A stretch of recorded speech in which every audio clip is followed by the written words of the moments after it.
Assalamualaikum warahmatullahi wabarakatuh. Assalamualaikum warahmatullahi wabarakatuh. Alhamdulillahirrahmanirrahim. Salatu wassalamu ala asrofil anbiya wal mursalin Sayyidina wa maulana Muhammadin wa ala alihi wa sahbihi ajma'in. Amma ba'du. Semuanya saja yang saya hormati, yang dimuliakan oleh Allah dan Rasul-Nya. Saya tidak sebagaimana biasa, tidak ikut-ikut menafsir ayat-ayat Al-Quran, apalagi dari satu kata ke kata berikutnya. Saya sadar betul bahwa itu memang bukan pada wilayah kemampuan saya.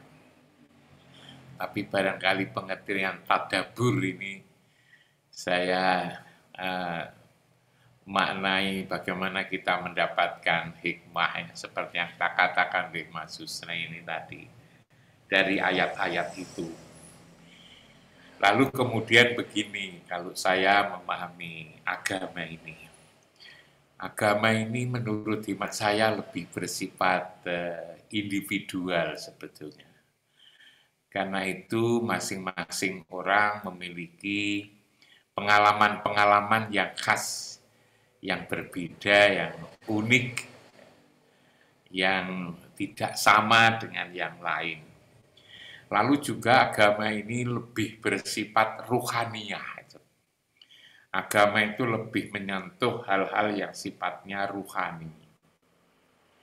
Karena itulah agamawan biasanya juga disebut sebagai ruhaniawan. Saya sering mengatakan begitu. Agama ini adalah menyentuh hal-hal yang manusia sendiri tidak bisa menyelesaikan.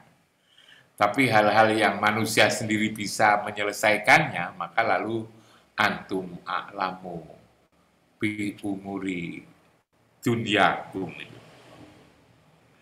Lalu kemudian saya katakan tadi bahwa masing-masing orang memiliki pengalaman pribadi. Saya juga begitu dalam soal doa itu saya mempunyai pengalaman pribadi yang lalu kemudian tatkala saya membaca Quran, maka Quran saya posisikan sebagai penjelas sebetulnya, penjelas dan keterangan terhadap apa sebetulnya yang ada di dalam ruhani, dalam ruh, dalam hati setiap manusia itu.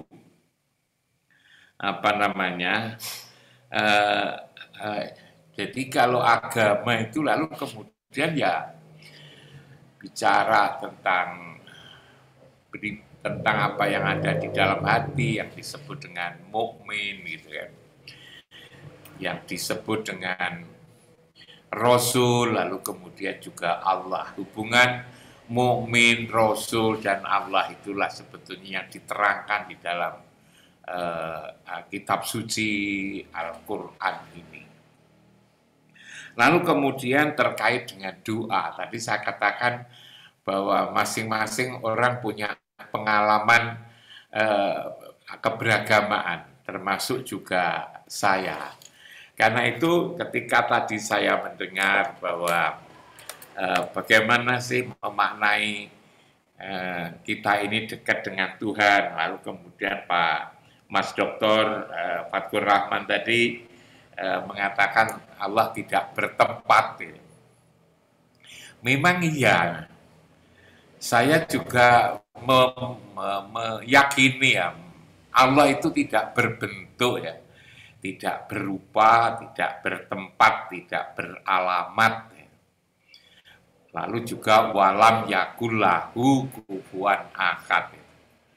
Maka memang susah ya, otak manusia saya kira tidak bisa membayangkan Allah itu seperti apa. Kalau kita berhasil membayangkan Allah, maka hasil bayangan itu sebetulnya juga bukan Allah. Karena Allah memang tidak ada satupun yang menyerupainya itu. Hanya lalu kemudian tatkala kita bicara tentang dekat, lalu dekat seperti apa?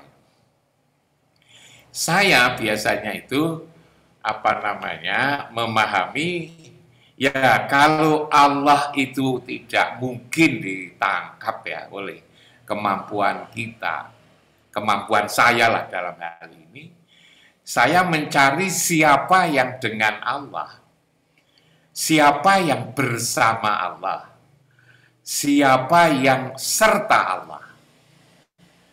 Yang ketika nama Allah disebut, nama beliau disebut. Nah, kalau dibuat contoh di dalam Al-Quran itu banyak sekali. Nah, kalau Quran mengatakan Allah, lalu kemudian ditindaklanjuti dengan kata Rasul. Allah dan Rasulnya itu bertebaran di Al-Quran itu. Ketika syahadat, asyhadu alla ilaha illallah wa asyhadu anna Muhammadar Rasulullah. Ya. Harus dua syahadat. Jadi dua ini. Dua Allah dan Rasul itu selalu bersama. Bahkan lalu kalau di masjid-masjid atau di tempat yang penting itu kalau ada kata Allah, tulisan Allah juga ada tulisan Muhammad. Maka lalu kemudian tergambarlah bahwa Allah itu ya esa. Esa itu bukan satu. Ya. Esa itu bukan satu. Kalau satu ada dua, ada tiga, ada empat. Tapi kalau esa, tidak ada duanya. Maka memang disitulah kita mesti harus mempelajari bagaimana hubungan Allah dengan Muhammad. Tetapi juga lagi-lagi bukan hubungan yang bersifat fisik, tadi saya sebut di awal tadi, tapi yang terkait dengan ruhani sebetulnya, yang imaterial, yang bukan benda, tapi yang bukan benda, yang imaterial itu seperti apa gitu kan, itu mesti dalam hal ini memang harus dipelajari. Maka tadi Pak Ridwan Abu Bakar juga mengatakan dekat ya, Allah itu dekat itu. Dekat itu seperti apa? Mungkin ini bisa diselesaikan kalau lalu kemudian kita pahami bahwa yang dimaksud dekat ini bukan material, tetapi juga yang bersifat imaterial itu. Nah, dalam kaitannya dengan berdoa ini, saya selama ini berpengalaman itu, pengalaman saya yang tadi saya katakan khas, yang saya katakan unik gitu kan. Nah, saya memahami bahwa karena menangkap Allah itu begitu sulit, maka lalu saya mencari yang dengan Allah itu kan. Yang dengan, yang bersama, yang serta Allah itu siapa? Yaitu Muhammad. Tapi mohon maaf, yang saya maksud ini adalah bukan yang bersifat fisik itu.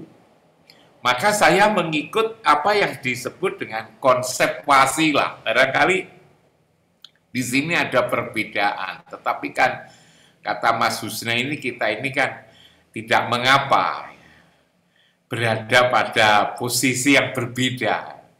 Saya ya, karena pengalaman itu tadi, maka saya menyebut kalau mengenal Allah tidak mampu, saya yang kenal yang bersama Allah itu, yang dengan Allah ialah Muhammad, gitu kan. Lalu kemudian kalau saya cari Muhammad di mana, Muhammad itu fisiknya, jasadnya sudah dimakamkan di Madinah. Itu kalau kita ke Madinah di Masjid Nabawi, kita lihat di situ ada makam Rasulullah, makam Muhammad. Nah, tapi agama ini kan lagi-lagi tadi saya katakan bukan urusan material, jasad, tapi ruhani, ruh. Lah ruhnya di mana? Muhammad itu. Muhammad itu apa namanya? Ya ada di Quran mengatakan la uqsimu bihadzal balad wa anta hilum bihadzal balad wa walidi wa ma walad. Di tempat yang mulia itu sebenarnya. Tempat itu disebut oleh semua kitab suci. Nah, dulu pernah juga saya sampaikan kalau Taurat menyebutnya itu adalah jantung alam, kalau Zabur menyebutnya pusat dunia, kalau Injil menyebutnya sumbu alam, Kalau Quran menyebutnya rumah Allah atau Baitullah. Di situ sebetulnya. Karena itu kalau saya berdoa, maka saya merasa tempat itu begitu penting. Tempat itu begitu penting. Saya datang secara ruhani saya, ingatan saya, hakikat saya berada di tempat itu untuk sowan Rasulullah.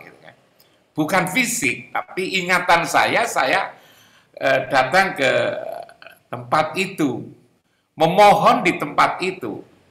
Jadi agar dekat, maka ingatan saya datang ke tempat di mana sesungguhnya lambang atau simbol Rasulullah itu ada, itu ya di Baitullah itu. Saya merasa ada di tempat itu. Di situ saya berdoa. Dan betapa pentingnya saya harus lewat Muhammad karena tidak bisa menjangkau pada Allah itu. Saya harus cari Allah. Di mana Allah? Wong Allah tidak berbentuk, tidak berupa, tidak bersuara, tidak beralamat, walam yakullahu kufuwan ahad. Maka lalu kemudian saya mencari yang dengan Allah, yang bersama Allah, yang serta Allah di tempat itu. Nah, itulah lalu kemudian saya menemukan yang disebut dengan wasilah itu, ya ayyuhalladzina amanu ittaqullah wabtaghu ilaihil wasilata wajahidu fi sabilihi la'allakum tuflihun, itu kan. Saya juga teringat ketika ada adzan. Adzan setiap mau sholat kan ada adzan. Adzan itu lalu kemudian juga berdoa. Doa adzan itu di mana-mana juga sama itu.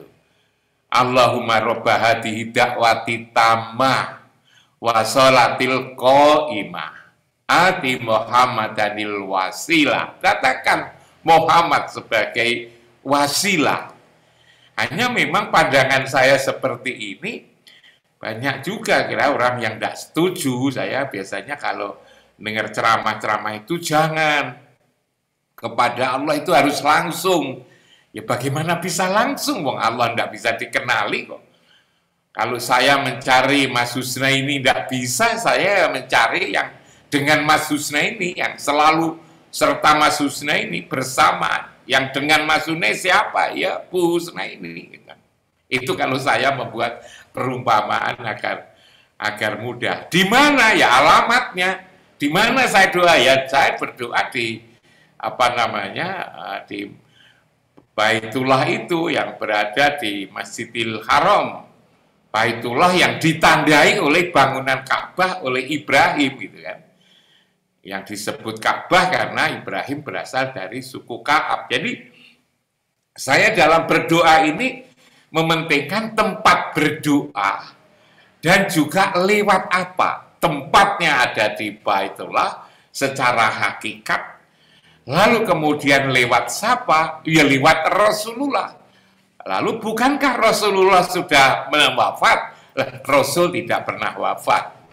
Tapi kalau Muhammad, anak Abdullah dan Aminah itulah yang sudah wafat, lalu sudah dimakamkan di Madinah itu, di Masjid Nabawi itu. Itu kalau itu keyakinan saya selama ini. Dan itu saya sudah berpengalaman. Dulu pernah saya ceritakan juga di tempat ini bahwa kira-kira 6 tahun yang lalu, kepala saya bagian kanan ini sakit. Panas, saya tidak bisa tidur kalau yang kanan di bagian bawah. 5 menit saja tidak tahan. Saya harus melumah atau miring ke kiri. Saya biarkan karena saya pikir itu penyakitnya orang tua. Waktu itu umur saya sudah 65-66 tahun. Nah, tapi suatu saat itu memuncak. Akhirnya saya lalu dianjurkan periksa ke rumah sakit primer di Jakarta yang ditangani oleh Dr. Daniel. Dr. Daniel itu adalah satu di antara 3 jagoan bedah kepala di Indonesia. Nah, setelah diperiksa lewat alat-alat sederhana tidak bisa, lalu saya dimasukkan di MRI itu, yang gede itu.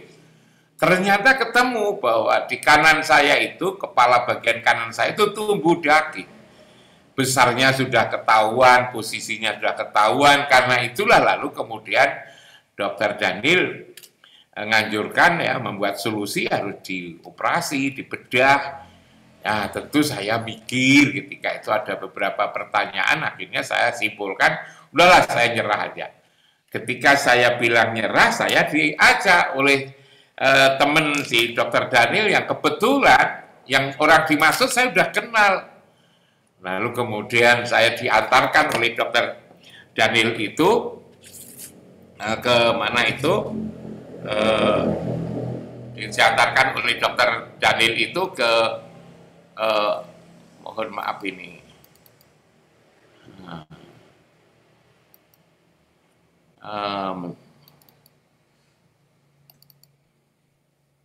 Gimana, Prof? Ada macet nih, bisa masih didengar? Lancar masih. Masih bisa didengar? Masih jelas, Prof. Masih jelas. Saya diantarkan ke ini, setelah dijelaskan, lalu kemudian diberitahu bahwa saya diajak, singkat kata ya, saya diajak untuk memohon kepada Allah, gitu. Untuk memohon kepada Allah. Tapi memohon kepada Allah katanya tidak mungkin. Harus lewat Rasul gitu kan. Lalu kemudian saya diajak untuk ingat Baitullah, merasa berada di Baitullah, kemudian sowan kepada Rasulullah, namanya kan berwasilah gitu kan. Nah, kira-kira 5-6 menit. Ternyata gitu, setelah itu ringan, hanya 5-6 menit saja. Saya lalu kemudian akhirnya ditanya, enak, saya disuruh pulang. Nah, sejak itu saya pulang,